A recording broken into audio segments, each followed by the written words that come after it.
I am the backup moderator, so please set your expectations that way. We have a very tight-knit group of people on this panel. We all sort of work together in some capacity or the other. So hopefully we can make it interesting here. Peter, I want to start by asking you, we've been hearing about tokenized real estate for many years. This is not exactly the newest idea in the space. You have a regulator background. Why are we only now seeing it happen in the real world? Why were we not talking about this on a panel in 2018, for example? Thanks, Parv. I think there's many aspects to your question there. Yeah. I think as an asset class, as a theme, tokenization requires multiple iterations.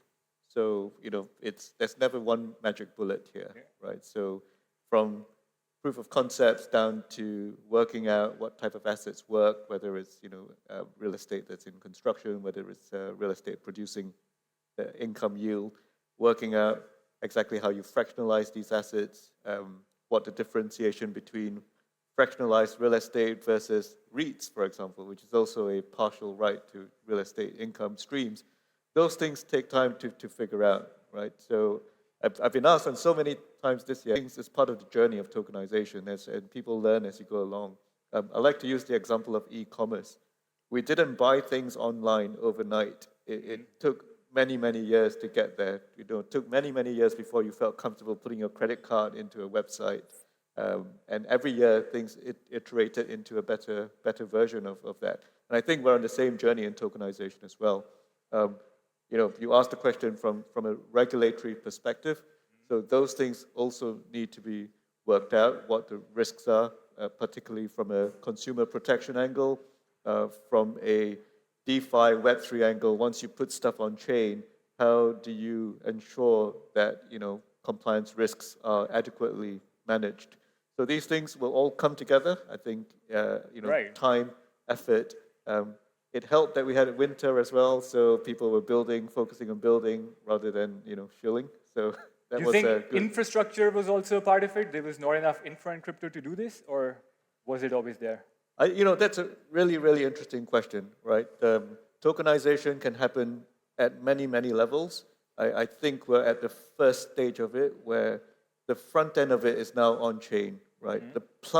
The plumbing of tokenization plumbing of real estate to come fully into tokenized state, you've got to solve, things like legal checks, things like the property transfer, things like, true recognition of legal ownership.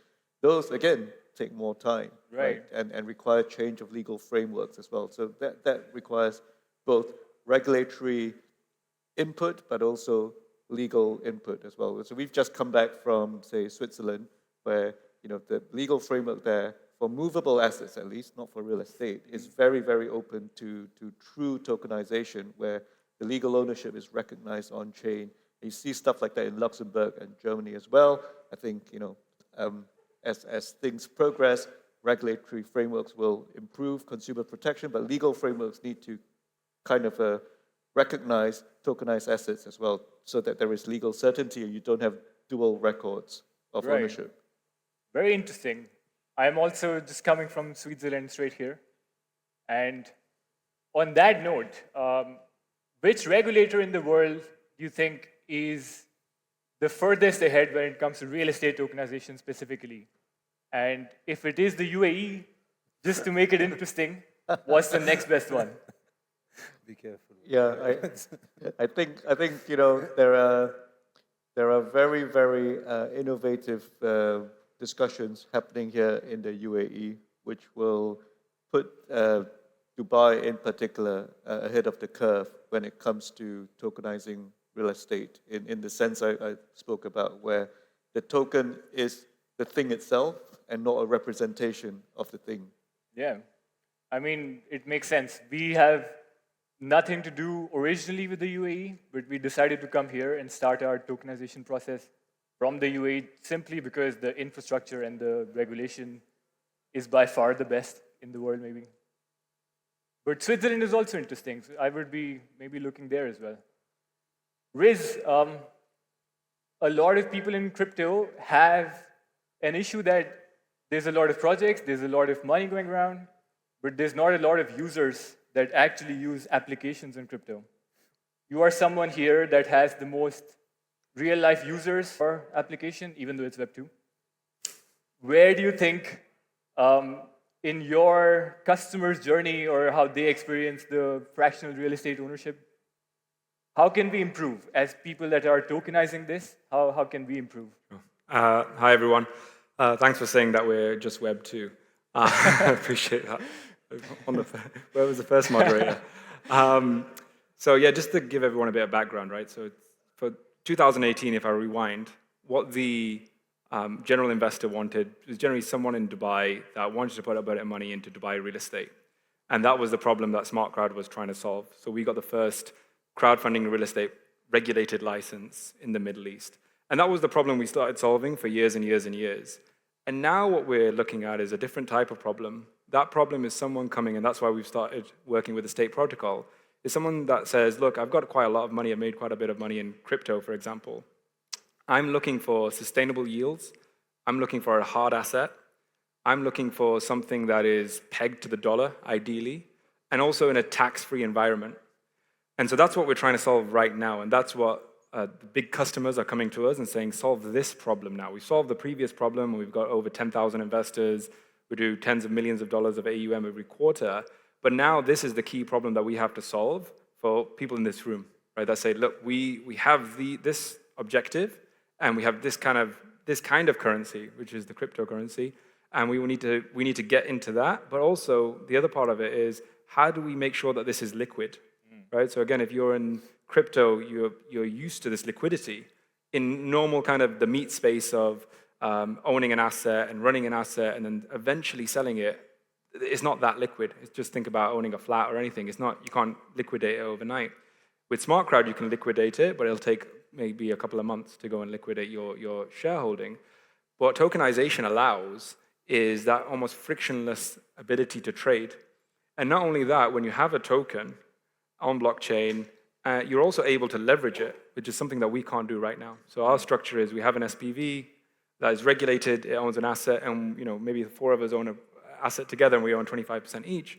But that asset, that whole SPV structure is regulated, and you're not allowed to go and get leverage against it. But you and I have been discussing for a long time, people saying, I want to invest, but I want to be able to leverage it. And then you have the financial institution that says, I'm willing to give leverage against it, so how do I liquidate? So that is the problem that we're trying to solve right now.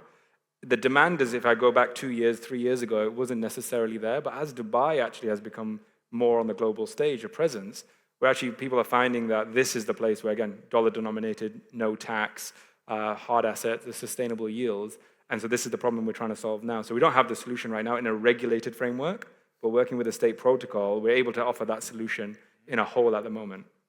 Yeah, very interesting. Kunal, tying the question back into your background as a capital allocator, do you see more opportunities coming out of this if we are, for example, able to enable leverage on tokenized real estate?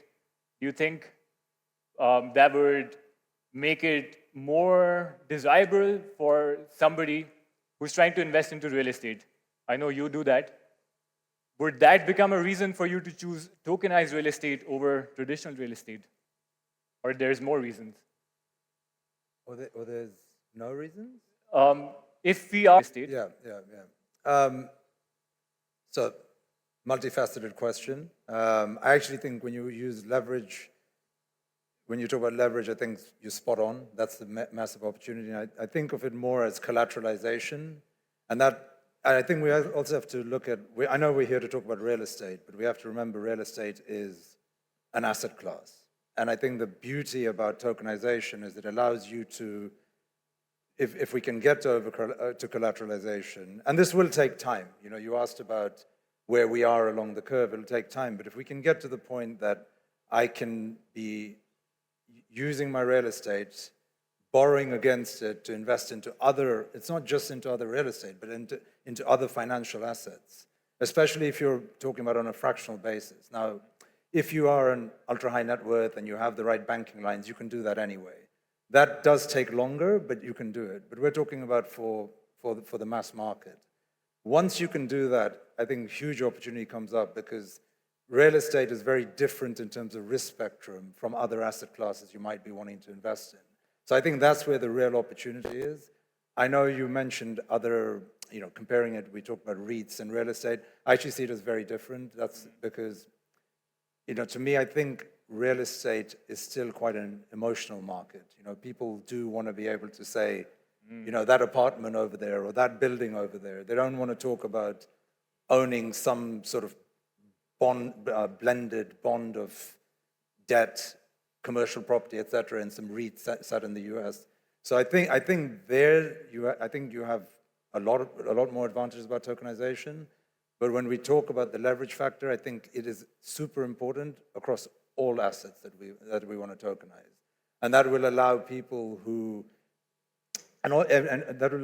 maybe were historically only interested in one asset class, because you get that quite often.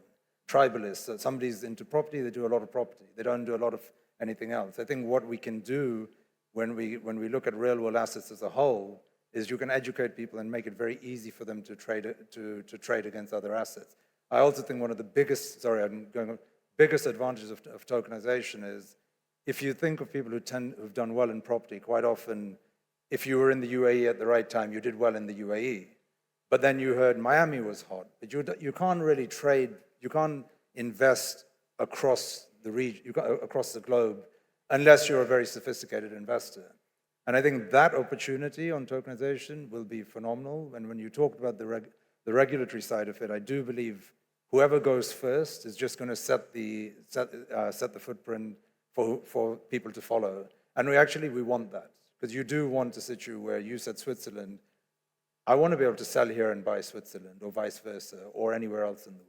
Yeah. Swiss banks seem to think so for the UAE as well. The feeling is mutual. Cross-border investments, I think that's one of the biggest unlocks. So I know you also invest in real estate.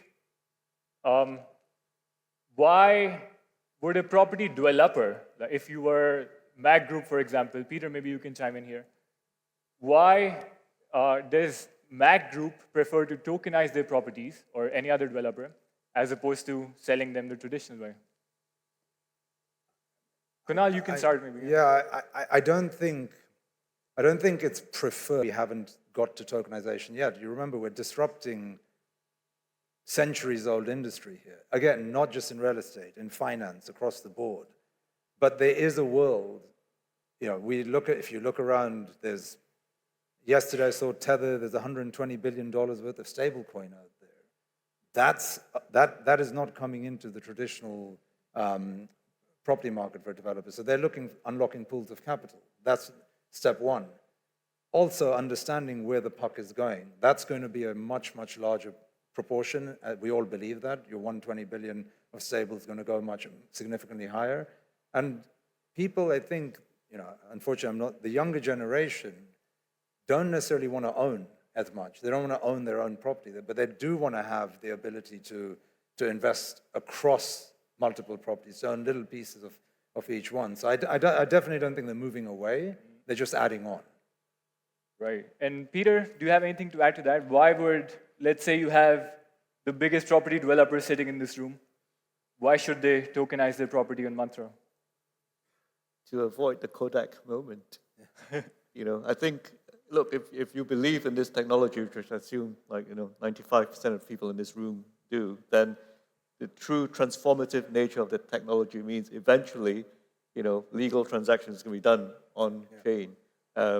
Conveyancing searches can be done on chain. Property transfers can be done on chain, right? So either you get with the program really early, understand the technology, familiarize yourself with all the challenges that are going to come in the coming years, or you're going to fall behind, right?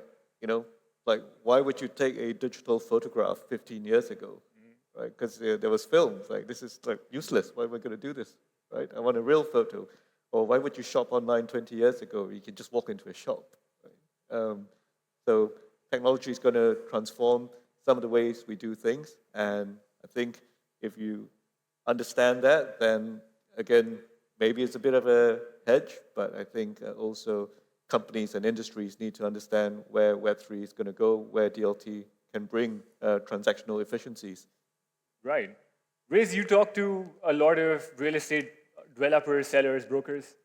What percentage do you think recognize this, that tokenization is the future? This is something that you would have to get on with? Or do you think there's still some resistance there? Yeah, so in February this year, I did a course for a week on AI and tokenization. At the end of the course, I said to the lecturer, I didn't understand 95% of what you just said. All I know is that I need to get onto AI, I need to get onto tokenization, right? and even sitting on stage here, I wouldn't say my knowledge of the space is very high, but you appreciate that this is the future, this is what we need to move into. There's obviously a bit of a danger where you say, and even I was telling you earlier, I made the mistake myself when everything Bitcoin started going hot and cryptocurrency was like, oh, put a few $1,000s in, and then next day it's worth zero, right? So that is that risk. So again, I think when you tokenize real estate, I think that's a good entry market for a lot of people. When I'm speaking to investors, these real live investors, and they understand there's cryptocurrencies and tokens and everything, but when you bring it back to its tokenization of real estate, they're much more comfortable because there's an underlying hard asset. Again, it's a hard asset. You see there's a sustainable yields. Someone's taking care of all the hassle. And again, the dollar denomination and pegging, and also the tax-free environment makes it really simple for someone to understand. So if they're trying to get into this space, the tokenized real estate is a really easy way of getting used. I mentioned is actually an investor in SmartCrowd. They can basically, as you mentioned, you start expanding into different areas of assets and real-world assets that you'd like to invest in. So it's definitely a hot topic. Everyone's talking about it, but the sheer number of people that come to me and say, when are we doing this tokenization of real estate? And I said, do you even know what that means? And they go, no. And they never even heard of what blockchain is. They just hear of Bitcoin. So it's definitely something that's coming up more and more in conversations. I don't think the regular retail investor is there, but definitely more professional investors. So I'll define a professional investor as someone who has more than $1 million of net assets. That's how we define a professional investor. All of them are talking about it, right? All of them are moving towards this. So we're still early, but we don't have much time. Yeah, exactly. We need to move fast.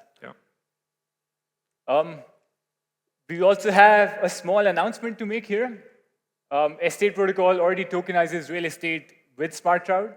We are also now going to enable people to get their golden visas for UAE using their crypto through real estate. That's going to be, I hope, an interesting update too. Let's do it. Yeah. Let's do it.